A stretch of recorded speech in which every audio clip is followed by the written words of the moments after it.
Lewis Hamilton has just delivered devastating news to the Tifosi after one of the hardest weekends of his Ferrari career, a weekend where he was forced to start in 20th place and fight through chaos on the Las Vegas streets just to salvage a single point. According to the race analysis, Hamilton lost more than 9 seconds in qualifying due to rain and poor tire temperature, and the Ferrari SF25 left him trapped at the back of the grid on a circuit where overtaking is notoriously difficult and where even small errors can destroy an entire race. When Hamilton finished only 10th, nearly 60 seconds behind Verstappen, he admitted that the Ferrari SF25 simply could not switch its tires on in the cold Las Vegas night, and that the car felt unbalanced and unresponsive throughout the second stint, leaving him powerless to attack the cars ahead. And before I show you the exact message Hamilton delivered to Ferrari fans, make sure you subscribe right now, because the truth behind this disastrous weekend reveals a much deeper problem inside Maranello as the season heads toward its final 2 races. The weekend began to unravel for Hamilton the moment Ferrari analyzed the qualifying data from Las Vegas. According to the team's internal breakdown, the Ferrari SF25 could not bring its tires into the correct temperature window during the critical final minutes of the session. As the track surface shifted rapidly, the car lost grip and stability, leaving Hamilton more than 9 seconds off the pace he needed to escape the back of the grid. The asphalt cooled faster than expected, and the tires remained below their operating range, which prevented the car from generating the mechanical grip required for a competitive lap. This single condition locked him into 20th place before the race even began. From the moment the race started, Hamilton understood the scale of the challenge ahead. The Ferrari SF25 demanded precise tire management on a night where temperatures continued to drop and the track offered inconsistent grip across each sector. The opening laps revealed a car struggling to maintain balance under braking and losing traction on corner exit. Hamilton worked to stabilize the rear, but the tires refused to retain heat, which destroyed any chance of attacking the midfield. These limitations forced him into a defensive rhythm rather than an offensive one, and every attempt at gaining position required twice the effort normally expected from a Ferrari package. The second phase of the race exposed the most significant weakness in Hamilton's setup. The colder Las Vegas night intensified the tire switching problem, and the SF25 failed repeatedly to reach the high-energy state required for strong long-run pace. Hamilton described the car as unstable and reluctant to rotate during the mid-corner phase. This instability forced him to adapt his driving style to protect the tires while remaining aware that any additional sliding would worsen the temperature deficit. With each lap, the gulf to the leading group expanded, not because of driving errors, but because the car simply could not fire the tires into their optimal window. Despite these limitations, Hamilton managed his stints with the discipline expected from a driver of his experience. He avoided unnecessary wheel spin, preserved the sheets of rubber that remained intact, and positioned the car strategically to minimize time loss in traffic. Even with these adjustments, the Ferrari still lacked the energy transfer needed to generate consistent grip. As the circuit grip evolved and rivals improved their pace, Hamilton found himself fighting to stay within the top 10 rather than pushing for the podium positions Ferrari had hoped for. His race became a test of endurance rather than performance. By the time the final laps approached, the full scope of the mechanical problem became clear. The Ferrari SF25 operated significantly below the expected tire temperature for the compound selected, which created a performance gap that Hamilton could not overcome through driving alone. The car slid at low speeds and understeered in the faster corners, forcing Hamilton to manage the imbalance with calm inputs rather than aggression. This behavior widened the gap to the leaders and allowed the midfield to apply pressure throughout the closing stages. Hamilton still secured a single point, but the margin behind Verstappen extended to nearly 60 seconds by the checkered flag. The debrief confirmed Hamilton's concerns. The data showed that the temperature imbalance existed consistently across both stints and that the team lacked the tools to correct it within the race window. Ferrari identified the issue as a fundamental misalignment between tire demand and setup direction under extreme cold conditions. For Hamilton, this meant that even flawless execution could not change the outcome because the car's mechanical platform was not suited to the environment. This is the news he delivered to the Tifosi after the race, a message shaped by the reality that performance and preparation failed to meet the moment in Las Vegas. The fundamental problem behind Hamilton's painful weekend began long before the race itself. Ferrari's analysis confirmed that the SF25 struggled to generate tire temperature during qualifying, a weakness that created a dramatic performance collapse at the exact moment when the circuit demanded immediate grip. The Las Vegas surface cooled unexpectedly as clouds moved over the track, which prevented Hamilton from elevating the compound into its optimal window. As a result, the car lacked stability and front-end response throughout the lap. This set the stage for the disaster, because once a driver starts from 20th place on a street circuit, every strategic plan becomes reactive rather than proactive. Another major issue came from the aerodynamic balance of the Ferrari in low-grip conditions.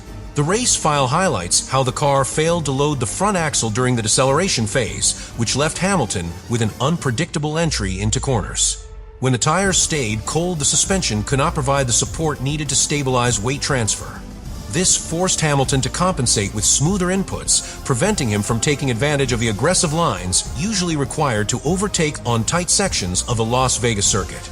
The drivers ahead held track position effortlessly because Hamilton could not apply the mechanical bite he needed at turn-in. The cold Las Vegas night also amplified a recurring Ferrari weakness. As temperatures fell deeper into the race window, the SF25 lost its ability to bring energy into the tire surface, and that deficit created a loop Hamilton could not escape. Cold tires produced sliding. Sliding produced further temperature loss, and the lack of grip forced Hamilton to drive within a narrow margin just to maintain control. This cycle not only reduced his pace, but widened the gap to the leading trains of cars with each lap. Even with his experience, he cannot escape the physics of a compound that refused to switch on. Ferrari identified another contributing factor in the way the rear axle behaved under acceleration. With the tires operating well below their target temperature, the rear wheels struggled to maintain traction during corner exit. Hamilton felt the car break away earlier than expected, especially in the medium speed sections of the lap. This meant he had to open the steering earlier and lift off the throttle to avoid unnecessary wheel spin. These adjustments cost precious seconds over the race distance and built a performance profile that simply could not challenge the midfield cars ahead. The problem was not aggression. It was mechanical limitation. Traffic management added another layer to the weekend's problems. Starting at the back placed Hamilton behind cars that generated turbulent air, reducing the aerodynamic efficiency of the SF25 and worsening the tire warm-up struggle. Ferrari's data showed that each time Hamilton approached a group of cars, the front tires lost surface temperature, and once that happened, he had no ability to attack. The lack of consistent clean air meant the car never found the thermal equilibrium it needed to build momentum. For every overtaking opportunity gained, there were several seconds lost as the tires dropped out of their ideal range. The final root cause in the collapse came from the car's behavior across the full race distance. Ferrari's post-race report confirmed that the SF25 never reached the targeted tire temperature for either stint, and Hamilton was forced to manage grip loss through control rather than pace. The car remained unpredictable under braking, slipped during rotation, and failed to deliver traction on exit. These combined issues showed that Ferrari entered the race with a baseline that was incompatible with the Las Vegas environment. The problem was not a single decision, but a chain of factors that stripped Hamilton of any chance to fight beyond 10th place. The engineering department at Ferrari faced enormous pressure the moment they compared Hamilton's race data with the pre-event simulations.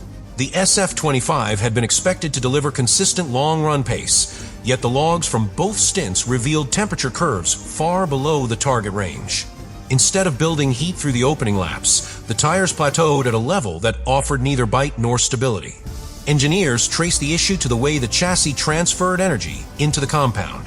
The Las Vegas surface, combined with the cold night conditions, reduced the friction Hamilton needed to activate the rubber. This single misalignment set the tone for the entire race because once tire activation fails, every downstream system suffers. Suspension tuning became the next point of scrutiny. Ferrari discovered that the SF25's damping settings, optimized for smoother and warmer tracks earlier in the season, did not adapt well to the sharp temperature drop in Las Vegas. As the team reviewed the onboard sensors, they saw that the suspension failed to compress and rebound in a way that generated the necessary vertical load to heat the tires. This left Hamilton driving a car that remained stiff at key points of a lap, preventing the tires from absorbing and releasing energy efficiently. Instead of creating grip, the car delivered vibration and instability, increasing Hamilton's workload at every corner. Another major factor was the aero map Ferrari brought into the weekend. The downforce levels chosen for Las Vegas were designed to give Hamilton strength on the long straights while maintaining enough stability for the slower corners. However, the colder air density increased drag and changed how the aero package interacted with the chassis. The aerodynamic load became inconsistent, especially during medium-speed transitions, reducing Hamilton's trust in the front end. Engineers reviewed the lap overlays and saw clear evidence that the front wing could not deliver the turn and grip expected from simulation models. This inconsistency prevented Hamilton from committing to the deeper braking zones required for overtaking. Ferrari also identified how the SF25 reacted to turbulent air when Hamilton followed traffic. The car's dependency on clean aerodynamic flow meant that even minor turbulence produced by slower cars amplified the tire temperature issue. With each approach into a braking zone, the front tires dropped a fraction of their surface temperature, and once the heat fell below a certain threshold, grip vanished almost immediately. The engineers confirmed that Hamilton lost more than 1 second per lap during key sequences simply because he had to restore tire temperature before making a move. This created a chain reaction where every overtaking attempt became a multi-lap process rather than an immediate attack.